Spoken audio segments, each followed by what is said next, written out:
Good afternoon, it's Betting Weekly Game Bet Match, number one tennis betting podcast and YouTube show brought to you in association with Bet Rivers, your hometown sportsbook. It's a busy week of tennis action with 4 tournaments across the world this week on the ATP Tour. And I'd like to say, looking ahead to the best bets for tomorrow and probably, tomorrow's matches, aren't they? Yes, it's Sean Calvert. These are the best bets for Wednesday across 4 tournaments this week. Good afternoon to you, Sean. How are you? Good afternoon.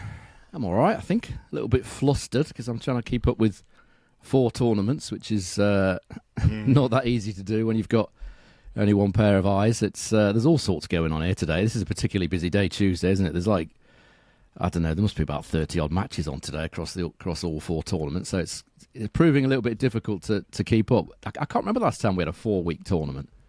We've had 3-weekers, 3 tournament weeks, quite a few times on the tour, but I can't remember a 4-tournament week. But yeah, I'm trying my best. We certainly haven't had one since we've done this show. We certainly haven't had one in the 2.5 years. I don't think we have. It's just because the Olympics. Never had 4 weeks. Yeah, I don't think we have. I think it's just the Olympics. Obviously, that's in not next week, the week after, isn't it? And that's kind of messed things up a bit as far as the calendar is concerned. But yeah, it's just another challenge for me to overcome. I'll try my best.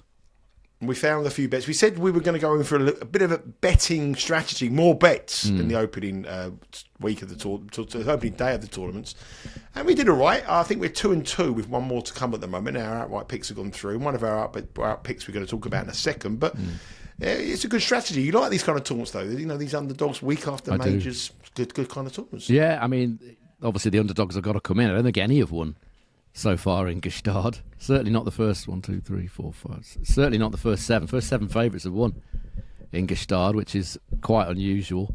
A couple of ours managed to get over the lines. The underdogs, Kabash Bayena and Jere. A little bit unlucky with Juan. Lost 7-5 in the third. Correa was a blowout. It was awful.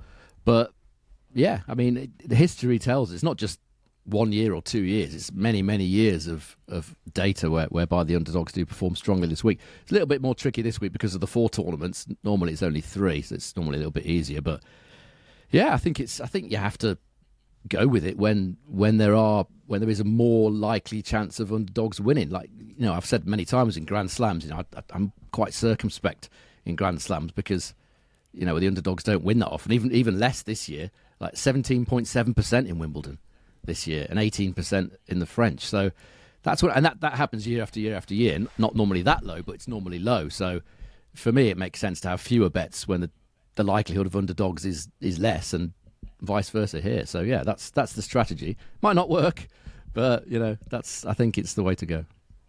That is the strategy, and we had a good day yesterday with a couple of our picks, and we also had a good day with our tournament winner picks who have progressed through to the round of 16. And the first matches in the first tournament we're going to discuss is in Gstaad in Switzerland, where our tournament future pick is Jan-Lennard Struff.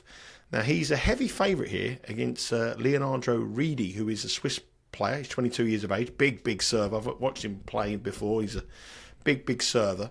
Jan-Lennard Struff is also a big server as well. This is an interesting match here. We want Struff to win it, but I think this is quite difficult with home advantage for Riedi here. Lennard Struff is minus 360. Leonardo Riedi is plus 270. The spread is 3.5, minus 125 for Struff, giving up the 3.5, plus 110 for Riedi.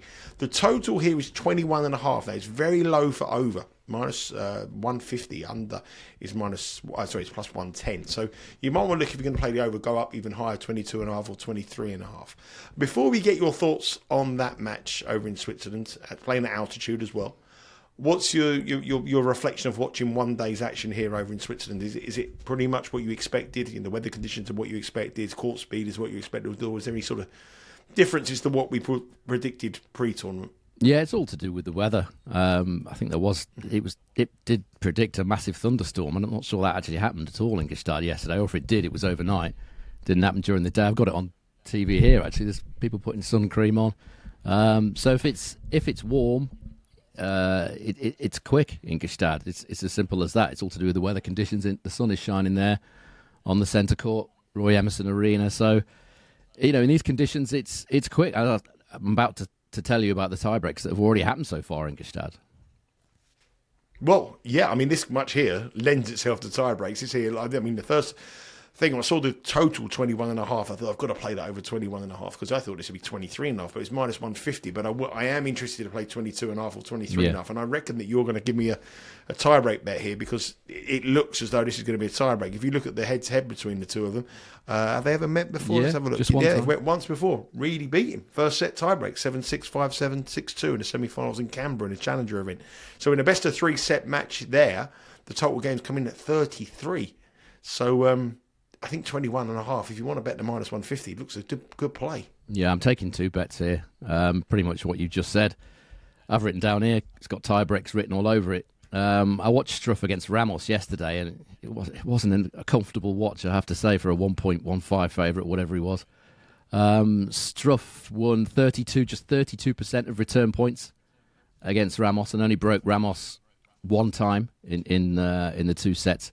But he won 86% on his first serve. I mean, he did drop serve early in the first set, but he's pretty much untouchable after that. You know, I like Riedi. I've seen him a few times. He's a good young player. I think he'll go far in the game. Obviously, he's going to be highly motivated playing at home.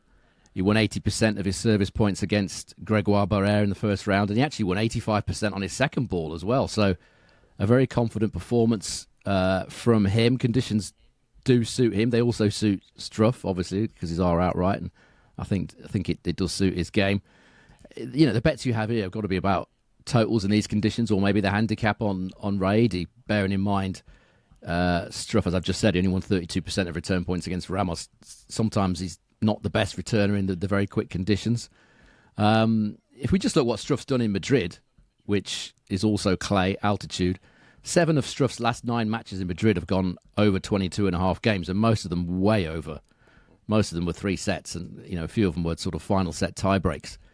So he certainly has a history of going long in these sort of conditions. There's already been 6 opening set tie breaks already in Gstaad. 6 already, and we're only probably halfway through the second day. So that kind of answers the question you posed earlier about the conditions. When it's sunny in Gstaad, it's lively, altitude, the ball's flying around all over the place, makes returning very difficult. As you said, the head-to-head was 7-6, 5-7, 6-2 on a hard court to Riedi. It just looks to me like this is going to be a tie-break, possibly 2 tie-breaks, certainly a long match. So I'm taking 2 bets in this match. Over 10.5 in set 1, plus 185. Wow. I think that is a bet. I think that is a proper bet. Got to be taken, in my opinion. And your suggestion as well, over 22.5 games, minus 105. I think that's going to be just a shade under even money, 1.95 in decimal. So I think we have to take both those. I think this will be a tough match for Struff. Obviously, I hope he wins it. Hoping his extra experience will count, but I think it's going to be a tough match, and I think you have to bet the totals in one way or another in this one. Well, let's give you some extra stats on that. If you look at the head-to-head between the two of them, as I said, the first set was 7-6 to Riedi, 5-7 to Struff in the second set. Ramírez Vinos, Struff beat 7-6, 7-6, so 2 tie breaks, and Riedi beat Barrère 7-6, 7-5. And prior to that, Riedi played Bolt in a 5-setter, which produced 2 tie breaks and a 7-5 set as well.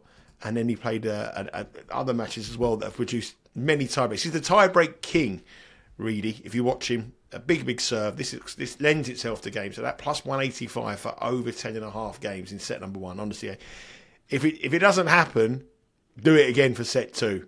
That would be my advice. Value, isn't it? Sometimes it's a definite. If you bet them both, one of them will come in. Yeah, I mean, you pick out the value. You can't guarantee it's going to win, obviously, but as I've always said, time and time again, if you're taking the right prices, then ultimately, after however long, you'll come out ahead. But no guarantees. But I think those 2 are certainly the bets for that match. Yeah, for sure. Yeah, very, very nice bet to start off proceedings there. 2 bets there for the match between Jan-Lennard Struff and Riedi. 2 big servers. We want Struff to come through as well. So a long match. Struff comes through, gets through to the quarterfinals. Is perfect for us because the Lennard Struff is our outright pick in Gstaad. Let's move on to the next match, and it's Juan Pablo Varillas up against Fabio Fognini. This is the 2 clay quarters going head-to-head on a clay court, but I don't know, they want it a bit slower, wouldn't they? They don't want it as fast as this. There's been some money in the early skirmishes for Varillas, who beat Dominic Thiem in the opening round, which was a Big win for him, but this is not a Dominic team that we've seen from years and years in the past.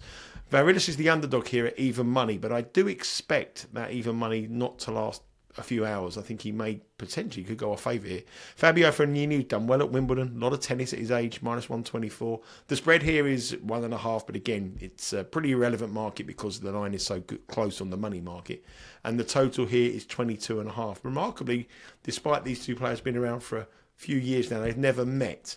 But Fabio Fognini's 37 years of age now, Sean. Probably one of his last. We've been saying this since last year. Probably his last season this year, we would expect.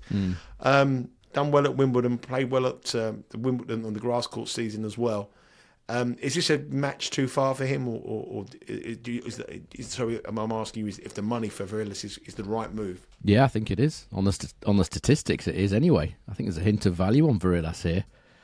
He does go well at altitude, Varillas. He's got a very good record here in Gstaad, 71% win rate, and a service points won and return points won total of 104, and a service hold and break total of 107. They're pretty impressive stats for the world number 162. He obviously does enjoy playing on clay at altitude, as do people like Ramos, Kashin. These guys, Hanfman, they enjoy the little bit quicker on the clay. Fognini, I think, enjoys it slightly quicker as well. He's certainly no slouch on grass, as I've said many times. Very underrated. He's got a decent record here as well. Same win rate, 71%, but service points won and return points won total of 100, which is 4 points behind Varillas. And his service hold and break total, very respectable on 105, still 2 points behind Varillas. If we move on to the last 12 months on clay at main level, Fognini's actually got a slightly better win rate. Quite a lot of a better win rate. But his service points won and return points won total is down on Varillas. Varillas should have had better results from the stats that he's got. He's got service points won and return points won total of 100 in the last year on clay at main level. Fognini 98. So I can see why Varillas has been backed, because on these stats you would have to make him slight favourite.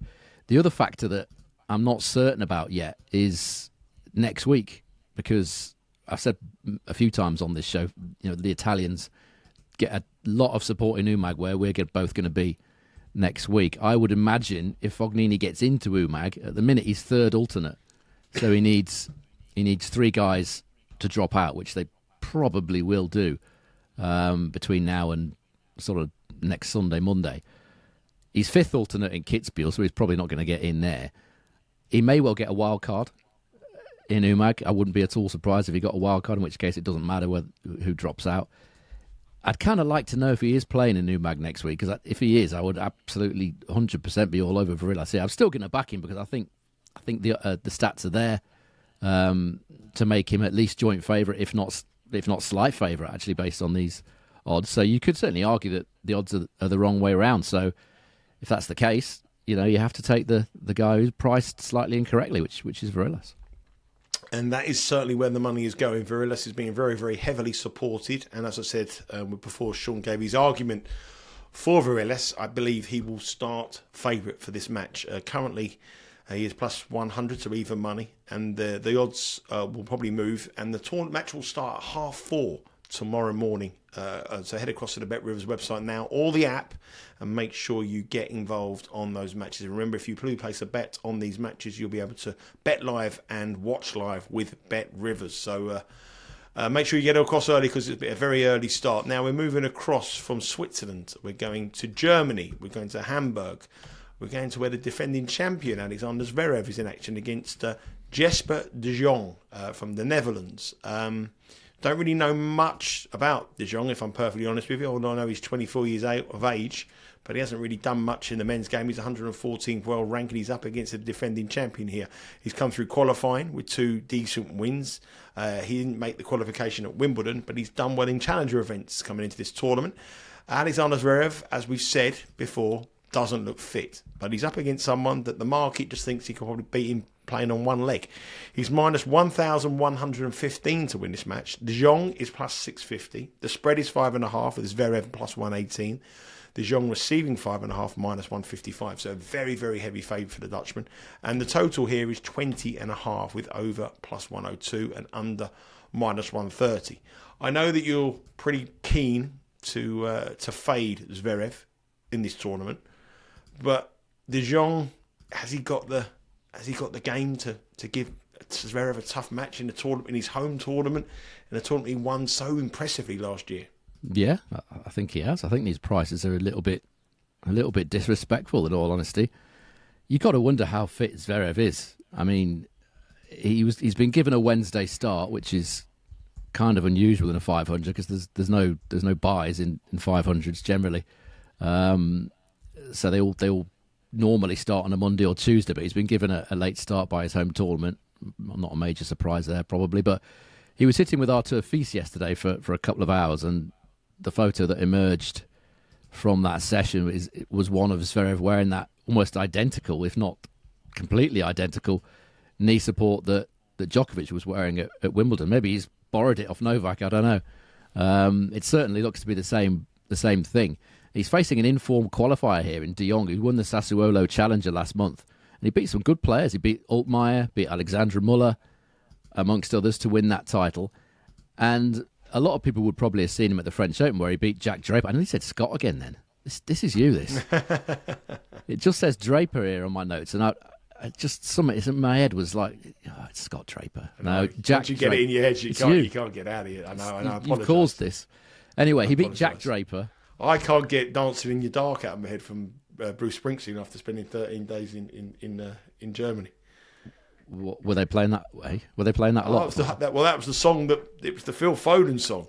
That Phil Foden. Oh right, yeah, I wasn't really listening. They're playing the Germans off the park, and I just can't get it out of my head. Everywhere I'm going, I'm singing it. But anyway, sorry. Get back to Jack Draper. Well, we've been doing Scott Draper for about 2 years now.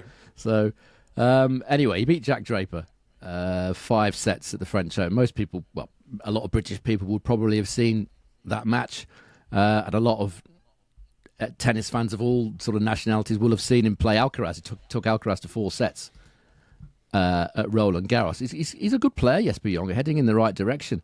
Strong return game. He's actually won 39% of return points in the 3 main level matches that he's played, and they're against Draper, Alcaraz, and Arnaldi.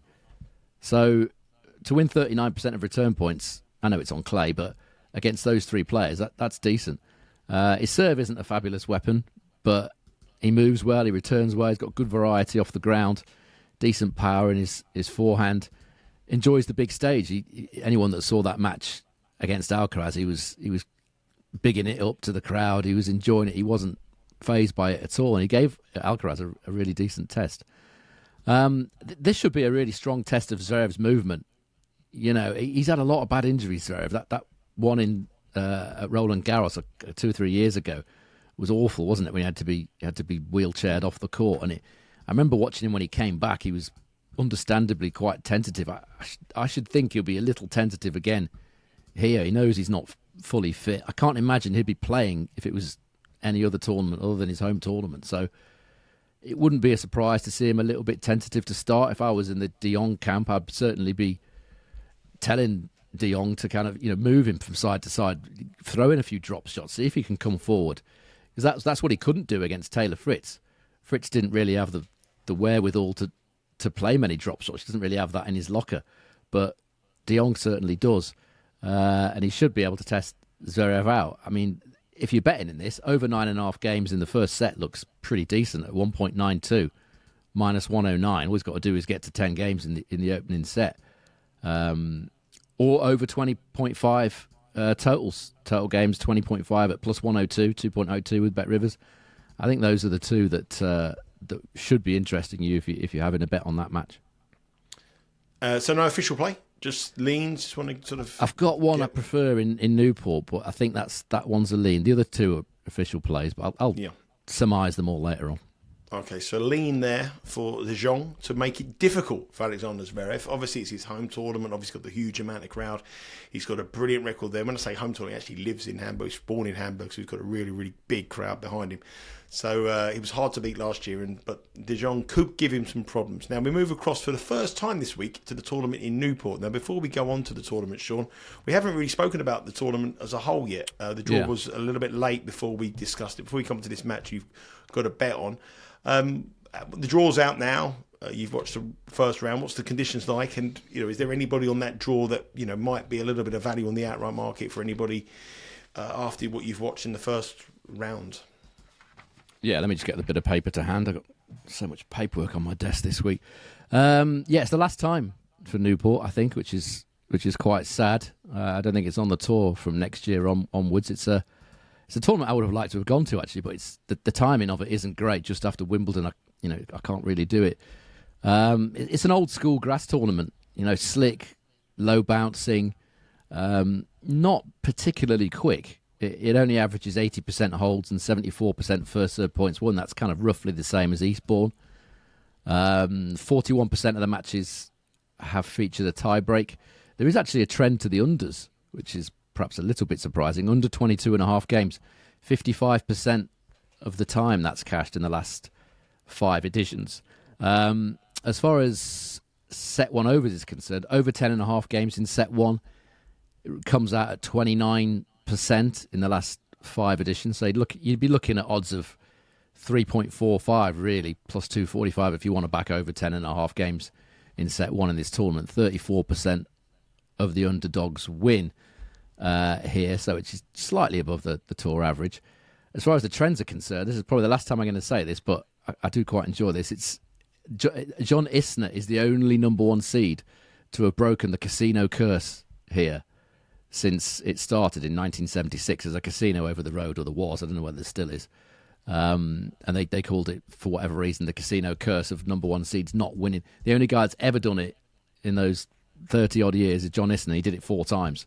So maybe the curse isn't that real, but it's only one guy's ever broken it. So there you go. So and no qualifier has been past the second round since 2017, and no winner of this title has been priced bigger than 8-1 since Rajiv Ram won it. I had him that year, 150-1 in 2015. So wow. Those are the trends for. You were on him, 150-1. Yeah, I think he played Isner in the first round, or Karlovic or someone. I think it was Isner. I think he beat him 7-6 in the third, saving about 200 match points. I think the reason he was so big, I think, unless I'm getting this confused with another tournament, but I think it was because he was playing Isner in the first round, and Isner was about 1-5. So the delayers didn't give Rajiv Ram much. More of a doubles guy anyway, really, Ram, but he used to love it at Newport. I'm going back a long time. This is how old I am. This is 9 years ago. He was 150-1 back in 2015 it was. Yep, you were still an old man 9 years ago, mate. Yeah, about that. I'm just older now, that's all. Older now, yeah. We got an interesting match that we're going to discuss here, because it's a man in totally terrible form, Adrian Mannarino, player that you quite like usually on the grass, but he's in awful form. He's up against Reilly Opelka, who's made his comeback from about, how many months off? 10 months off? 2 years. Is it 2 years? Yeah, 2 years. Wow, the main tour, 2 years from the Rome tour. He played a challenger event, didn't he, though? But he's on the main tour, it's 2 years off. But he'd come back with a win over Leicester, hard-fought win, 2-1. But Opelka was somebody that a lot of people spoke of very highly as a potential, someone who could do well at Wimbledon. He's such a giant of a man, a big server, loves the grass, and he's come back with the win here on the main tour. He's now been handed a little bit of luck as well, because he plays Mannarino. He's an opponent he's played 3 times and won every single one of them. So it's quite an interesting one here to see the betting, because Mannarino is in the worst form of the year, only 1 win in 10. Really, really in terrible form, dropping down the rankings like a stone. He's minus 275. Opelka wants to win in front of the home crowd. It's a tournament that really doesn't really offer much in terms of financial benefit for either of them. Opelka's got the home support. He's 2-1. Spread is 2.5, minus 162 Mannarino, plus 120 for Opelka. 23.5 is the total game. So this is a player on the comeback trail, 3-0 up in the head-to-head against a guy who is absolutely in terrible, terrible form. Yeah, it looks like the end of the road for Mannarino at the moment, doesn't it? Which is a shame, because he's always been one of my favourite players to back in certain situations. But he's 36 years of age now. He's actually lost 14 of his last 16 matches, Mannarino. I know a lot of those, some of those were on clay. Yes, I don't expect him to win those, but losing 4 of his 5 matches on grass, and he hasn't played. He's not playing peak Pete Sampras or whatever. He's lost to some players that you wouldn't expect him to lose to. Jesper, Mickelson, what's left of Monfils. It's not good. The one win he did have was fortunate, actually, which was against Napolitano, the Italian clay quarter. He was lucky not to lose that in straight sets as well. He had to really come back from the brink there. I think he was 33-1 in play to win that match. I know that because I backed him at 33-1, thinking that Mannarino would just suddenly find his form as he has done numerous times when he's gone a set and a break down. It's one of the reasons I used to, he's one of my favourite players because you could kind of read what he was going to do, and he used to cause a lot of surprises. But look what he's done this year. 2024 on grass, his favourite surface, remember. Service points won and return points won, total of 90, and a service hold and break total of 88. Now, that's pretty awful for ATP Tour level standards. And if you compare it to what he did last year on grass, service points won and return points won, total of 103, and a service hold and break total of 110. I mean, okay, that was a very good year for Mannarino, but over the course of his career, he's on about 101 and about 104. So, whichever way you look at it, to come in this year on 90 and 88, and 36 years of age, you got to be thinking, well, his game just looks like it's gone.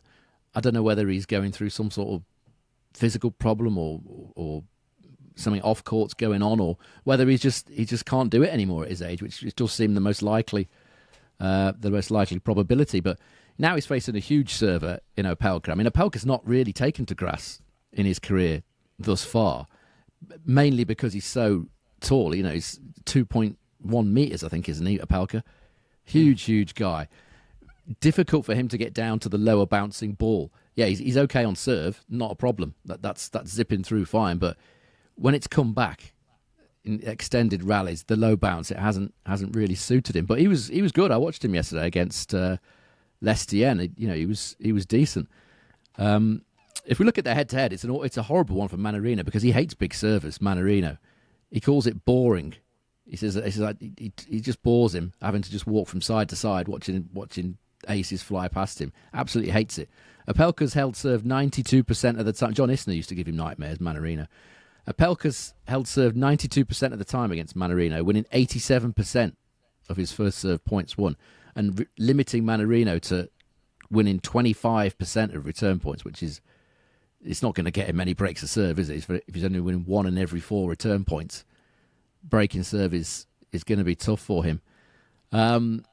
Yeah, I mean, he's been out for 2 years, Opelka. The worry is that match that he played against Lestienne, maybe he's a little bit stiff, a bit rusty after that. Maybe he isn't. He says he feels great after previously being unsure that he'd play at all this season.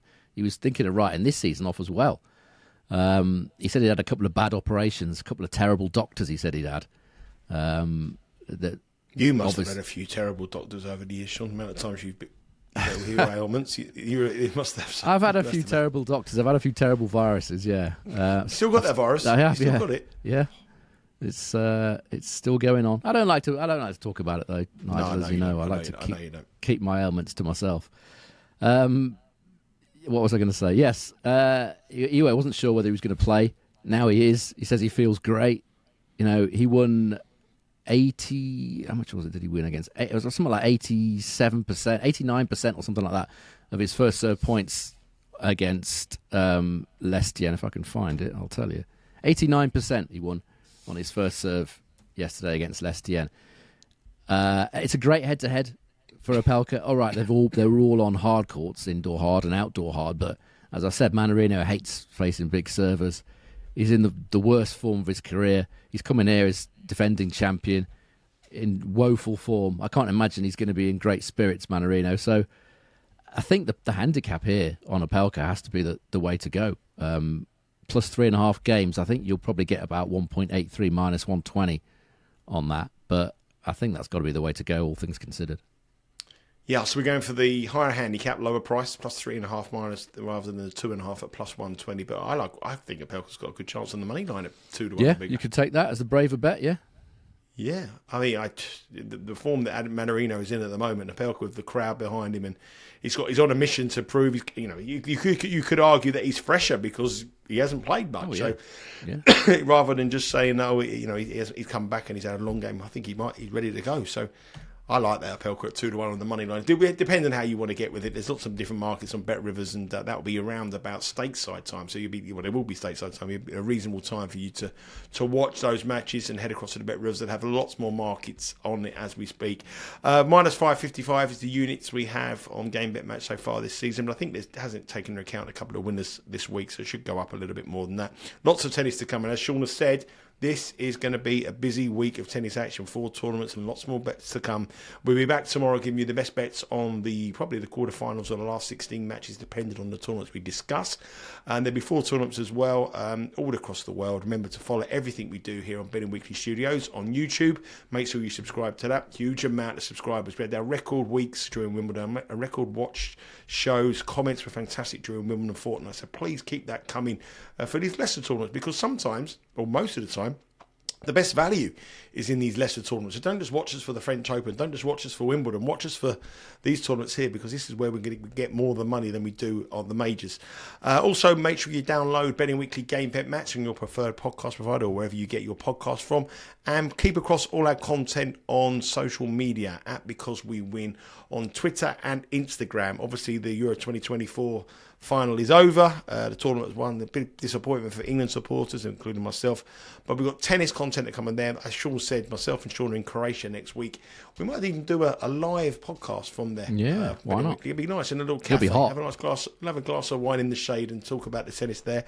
And then what we'll also do there is we've got the Open Golf Championship starts this week as well. Bet Rivers have a huge array of markets. And our colourful golf handicapper, Simon Holden, is giving some picks already, which are now live on the Instagram account. So make sure you go across there at Because We Win for your golf and your tennis content as well. Okay, that's it for this Tuesday. These are Wednesday's matches. Head across to the Bet Rivers website. The order play isn't out yet now, but some of these matches start very early. So either get your bets down tonight or early across tomorrow. Remember, if you do place a bet, you can watch live and bet live with Bet Rivers. Sean, thank you very much for your time. Take care. Thanks, mate.